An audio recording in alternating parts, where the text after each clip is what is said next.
ஈரேழு ஜென்மங்கள் எடுத்தாலும் உனை சேருவேன்.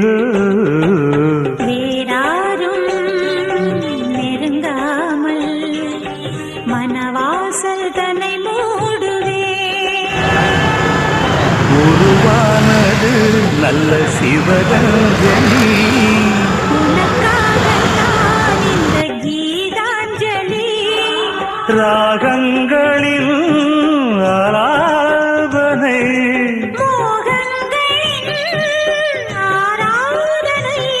உடலும் மனமும் தழுவும் பொழுதில் உருகும் ஒரு ஜீவன்தான் உன் பாடல்தான் ஓயாமல் இசைக்கின்றது.